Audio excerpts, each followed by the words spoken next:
बल्कि वो लोग जिंदा हैं और अल्लाह के पास से रिस्क पाते हैं। अब इंसान अल्लाह के राह में कहाँ कत्ल हो रहा है, कौन कत्ल कर रहा और किसको कत्ल कर रहा है, अगर आप तारीख उठाकर देखेंगे तो आपको समझ में आएगा कि अल्लाह की राह में कत्ल होने वाला जो गिरोह है वो सबसे ज्यादा अगर कत्ल हुआ तो सिर्फ दो नाम के ऊपर। एक अली का चाहने वाला है इसलिए कत्ल कर दो, एक हुसैन का ज़ादा है इसलिए कत्ल कर दो। जुर्म कुछ नहीं है, खता कुछ नहीं है, गलती कुछ नहीं है, शान के खिलाफ वर्जी कोई काम नहीं किया गया है। अगर कोई खता है, कोई गलती है तो सिर्फ और सिर्फ यही है कि तुम अली से मोहब्बत क्यों करते हो और हुसैन के अज़ादार क्यों हो। पहले लोगों ने कोशिश की कि अली के नाम को मिटा दें, अली के नाम को न मिटा सके। फिर कोशिश की कि हुसैन की अज़ादारी खत्म हो जाए, तो हुसैन की अज़ादारी भी न खत्म कर सके। अब जब न अली के नाम को मिटा सके न हुसैन की अज़ादारी खत्म कर सके तो तीसरा तरीका निकाला, उन्हीं लोग को खत्म कर दिया जाए जो या अली या हुसैन करते हैं। कितनी कुर्बानियाँ दी गई हैं, किस अंदाज से दी गई मुलाजा फरमाइए। 70,000 मिंबरों पर से मौला अली अलैहिस्सलाम पर कई सुबह शब सितम किया गया, बुराई की गई, नाजेबा अल्फाज इस्तेमाल किए गए, यहाँ तक कि हालात इतने ख़राब हो गए। जब मौला अली अलैहिस्सलाम की शहादत की खबर शाम में पहुंची तो किसी ने पूछा अली कहाँ कत्ल हुए, कहा कि आप मस्जिद में कत्ल हुए। कहा कि अली मस्जिद में क्या करे थे, यानी नाम अली को इतना ज्यादा बर्बाद कर दिया गया, इतना ज्यादा बदनाम कर दिया गया कि पब्लिक समझ ही नहीं रही कि अली भी नमाज पढ़ते थे। हुसैन की अज़ादारी खत्म करने के लिए क्या हुआ, मुतवक्किल अब्बासी खुलफा का आखिरी खलीफा, उसने पाबंदी लगा दी कहीं पर हुसैन की अज़ादारी नहीं होनी चाहिए, कहीं पर मातम हुसैन नहीं होने चाहिए, कहीं पर जिक्र हुसैन नहीं होने चाहिए, कहीं पर नाम अली न लिया जाए। एक बार ऐसा ऐलान हुआ जहाँ पर जान और माल को हलाल कर दिया गया, घर तक को जलाने का हुक्म दे दिया गया, नहीं हो रही कहीं पर बेज़ादारी।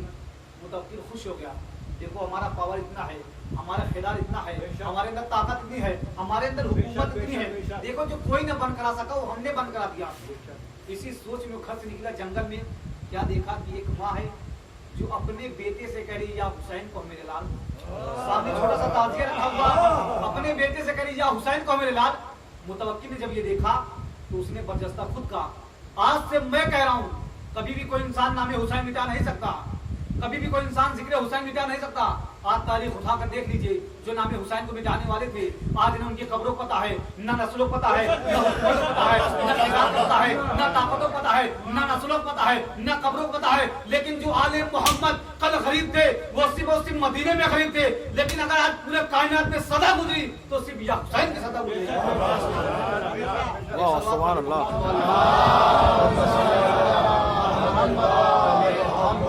अगर पूरे कायनात में सदा गुजरे तो सिर्फ या हुसैन की सदा गुजरी है। नामे हुसैन को मिटाने वाले खुद मिट गए। हज्जाज बिन यूसुफ बहुत बड़ा जालिम बादशाह था। मौरखीन ने लिखा जब हज्जाज पैदा हुआ माँ का दूध बाद में बकरी का खून पहले चढ़ाया, यानी इसे खून का मजा पहले से मिल चुका था।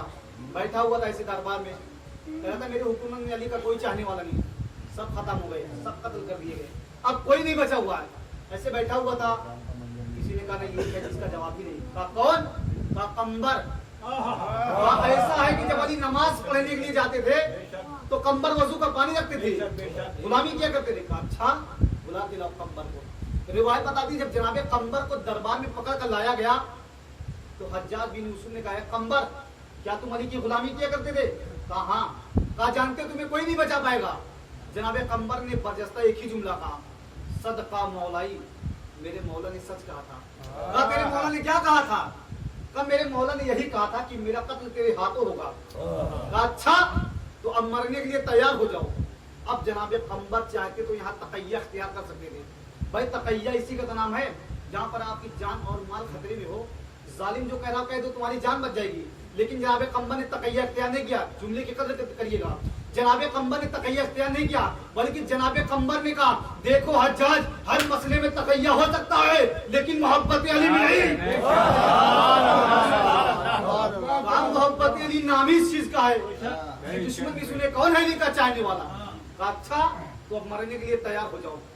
अब जनाबे कंबर को जब दरबार में मारा जाने लगा, जब कत्ल किया जाने लगा तो इतना खून बहा कि किसी के जिस्म से नहीं बहा।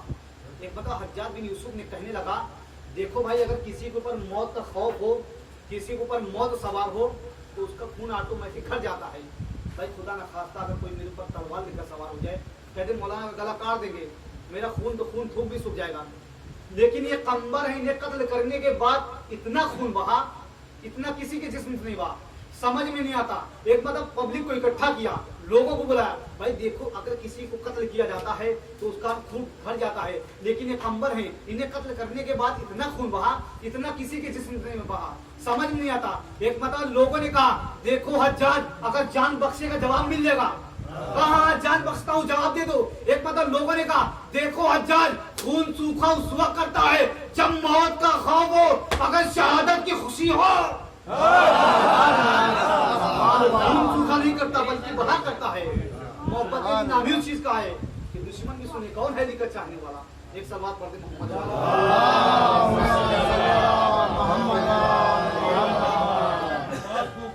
क्या मदीने में अली के चाहने वाले हैं तो अली ने सबको खरीद लिया?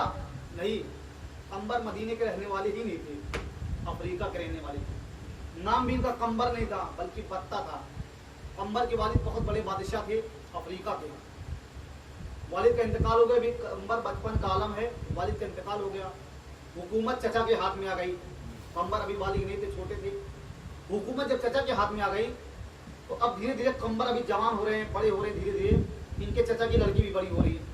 तो कंबर के चचा ने देखा कि कंबर अब तो बड़े हो रहे हैं, बड़े हो जाएंगे तो एक दिन अपनी हुकूमत वापस ले लेगा। उन्होंने एक प्लानिंग सोची, कहा कंबर मैं चाहता हूं कि आपकी हुकूमत वापस कर दूं, आपके वालिद की हुकूमत मैं तुम्हें वापस देना चाहता हूं और अपनी बेटी की शादी भी तुमसे करना चाहता हूं, लेकिन तुम्हें एक काम करना पड़ेगा। कहा क्या? कहा यहाँ से दूर दराज एक इलाका है, एक शहर है मदीना, वहां पर जाओ और अली नाम के शख्स का गला ले आओ, हुकूमत भी तुम्हें वापस कर देंगे, बेटी की भी शादी कर देंगे। चचा जानते थे वापस नहीं आएगा। अब कंबर 2-4 सिपाहियों के साथ चले मदीना। जैसे ही बॉर्डर पे पहुंचे सिपाहियों को बाहर रोक दिया, कहा एक के बदले एक ही काफी है। पहुंचे जब मदीना में वारिद हुए, जब मदीने में पहुंचे तो देखा कि एक मजदूर है जो बाग में पानी डाल रहा है। कंबर पहुंचे, कहा भाई ये बता दो अली नाम का शख्स यहाँ पर कहाँ मिलेगा? उसने कहा तुम्हें अली से क्या मतलब है? कहा खाली पता बता दो बस। कहा नहीं, जब तक काम नहीं बताओगे मैं नहीं बताऊंगा। कहा नहीं बता दो। कहा पहले काम तो बताओ। कहा देखो मेरा बाप बहुत बड़ा बादशाह था, हुकूमत चचा के हाथ में आ गई है, अब चचा मेरी हुकूमत वापस कर रहे हैं और बेटी की शादी भी कर रहे हैं, लेकिन कहा कि अली का गला लेके आओ। तो मुझे अली नाम का शख्स का नाम बता दो, मैं गला चाहता हूँ उसका। उस मजदूर ने कहा पहले तुम मुझसे जीत जाओ जंग तो अली के पास जाना, पहले तुम मुझसे जीत जाओ फिर अली के पास जाना। एक मतलब अली उस मजदूर ने तलवार दिया। अब दोनों में जंग होने लगी। जब दोनों में जंग होने लगी, एक मतलब कंबर के हाथों से तलवार छूटा, उस मजदूर ने कंबर को दोनों हाथों से उठा दिया। उस मजदूर ने कंबर को दोनों हाथों से जब उठाया तो एक मतलब कहा ये बता छोड़ दिया जाए या मार दिया जाए? एक मतलब कहा छोड़ दो, जान गए तू ही अली है। कदमों में गिर गया, कहा जान गए तू ही अली है। एक मतलब अली ने कहा जब तू जान गया कि मैं ही अली हूँ, ले तलवार मेरा गला काट ले। कहा नहीं, ऐसे करीम और शरीफ का गला काटा नहीं जाता बल्कि गुलामी की जाती है। ऐसे करीम और शरीफ का गला काटा नहीं जाता बल्कि गुलामी की जाती है। एक सलवात पढ़ दे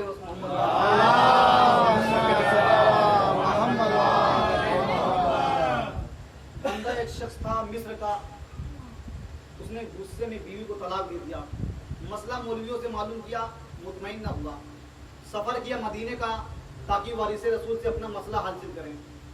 पहुंचा ताकि वारिस रसूल के पास पहुंचे, मदीना पहुंचा, लोगों से मालूम किया भाई वारिस रसूल हैं।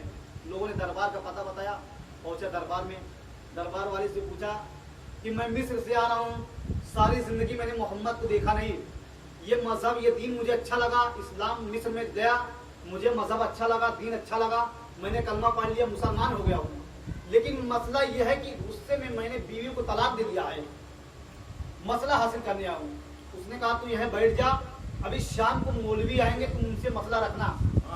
बैठा था दरबार में, सारा दिन दरबार का नजारा देखता रहा, दरबार का नजारा देखता रहा। शाम का वक्त हुआ, मौलवी आए। उसने कहा जाओ मौलवी आ गए, तुम अपना मसला रखो। आया मौलवी के पास, कहा कि मैंने गुस्से में बीवी को तलाक दे दिया, मेरा मसला हल कर दीजिए। उन्होंने जब जवाब दिया तो गुस्से में आया।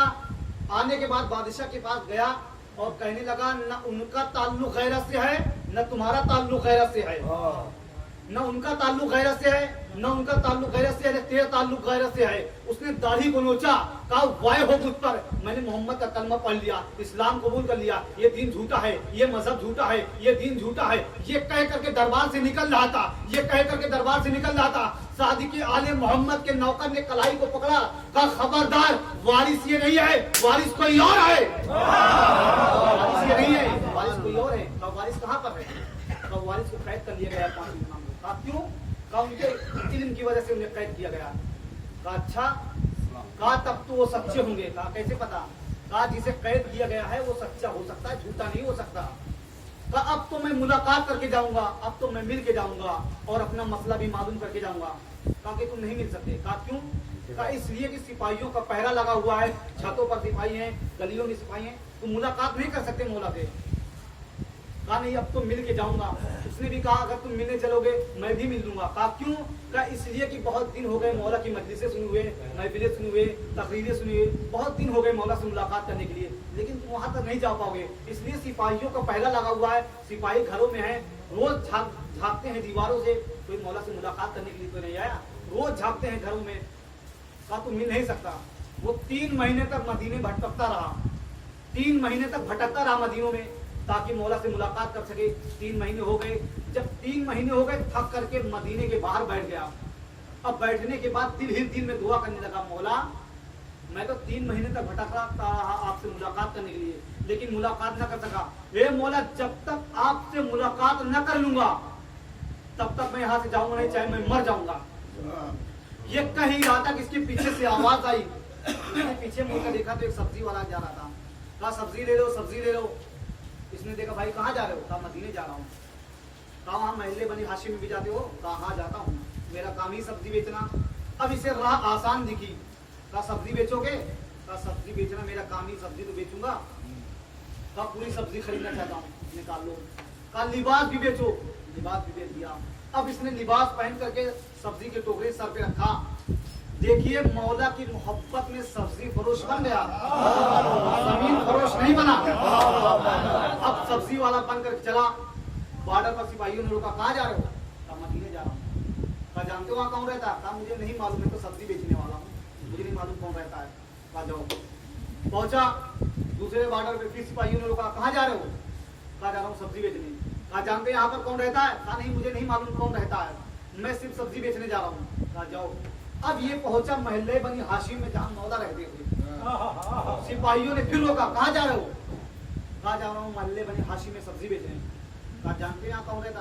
कहा नहीं, मुझे नहीं मालूम कौन यहाँ रहता, लेकिन इतना पता है एक शख्स है जिसे बादशाह ने कैद कर रखा, लेकिन मुझे किसी से वास्ता नहीं, किसी से मतलब नहीं, मेरा काम है सब्जी बेचना और सब्जी बेचने चला जाता हूँ। कहा जाओ।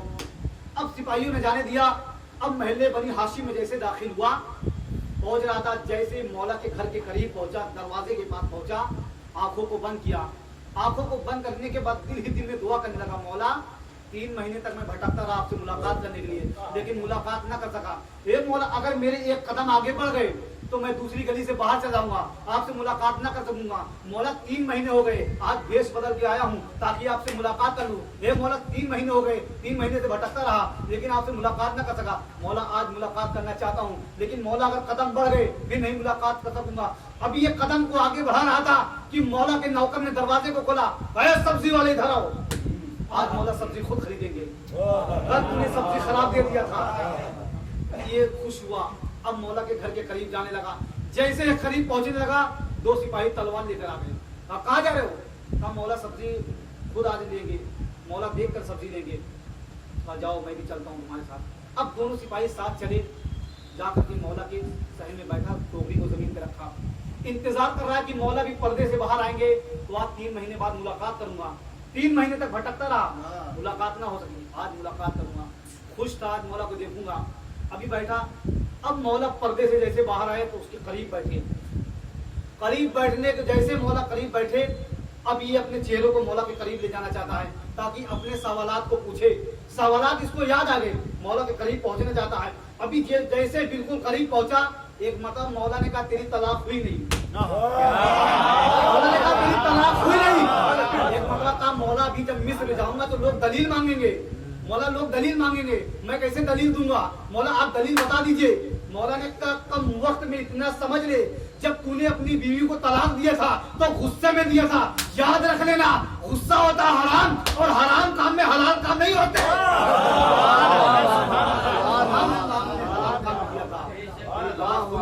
इतना सुनना था, यानी कह के उठा। जैसे यानी कह के उठा, सिपाहियों ने गिरफ्तार कर लिया। अच्छा, भेष बदल के आया था मौला से मुलाकात करने के लिए, अब हम तुम्हें मारेंगे, अब हम तुम्हें कत्ल करेंगे, अब हम तुम्हें जिंदान में डालेंगे। अच्छा, भेष बदल के आया था मौला से मुलाकात करने के लिए, अब हम तुम्हें जिंदान में डालेंगे। इसलिए मौला मुस्कुरा रहे थे। ये चलता चलता कहने लगा, मौला एक सवाल का जवाब और दे दीजिए। मौला, मैं जब 3 महीने तक यहाँ भटकता रहा आपसे मुलाकात करने के लिए, कई मर्तबा मैंने ये सोचा कि मैं अपने घर चले जाऊं, कई मर्तबा मैंने सोचा कि घर चले जाऊं। जब आपसे मुलाकात न कर सका तो कई मर्तबा मेरे जहन में सवाल आया, आधे रास्ते से जाता था वापस आता था, आधे रास्ते से जाता था वापस आता था। मौला, कई मर्तबा ऐसा हुआ, आधी रास्ते में जाता था वापस आता था, आधी रास्ते में जाता था वापस आ जाता था। ए मौला, ऐसी कौन सी चीज थी जो मुझे अपने घर जाने नहीं देती? मौला ने कहा, याद रख लेना, अगर तेरी माँ भी आधे रास्ते से वापस न आती, शायद तू भी ना आता। तेरी माँ हराम कामों के लिए जा रही थी, उसके दिल में मेरी मोहब्बत थी, वापस आ गई। अगर तेरी माँ भी वापस न आई थी, शायद तू भी ना आता। एक सलवात पढ़ देती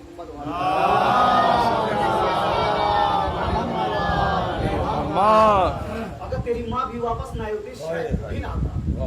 एक बंदा था, एक शख्स था, शुरू में जब बस चली थी, बिल्कुल शुरू में एक शख्स था, उसने बस खरीदा ताकि तिजारत करूं, कुछ पैसे कमाए जाए। तो उसने रोड पर चलाना शुरू नहीं किया, बल्कि उसने कहा कि चलो मैं काफिला ले जाता हूँ ताकि मौला की ज़ियारत भी हो जाएगी, रोजगार भी चलता रहेगा। कई मरतबा मशहूर मुकद्दस गया काफिला लेकर के, कई मरतबा हो गया।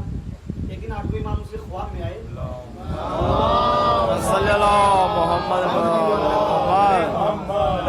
8वें इमाम ख्वाब में आए और आने के बाद कहने लगे, देखो अब की जब तुम काफिला लेके आना, एक जेब कतरा है, चोर है, डाकू है, उसका नाम इब्राहिम है, उसे अपने साथ लेके आना आपकी।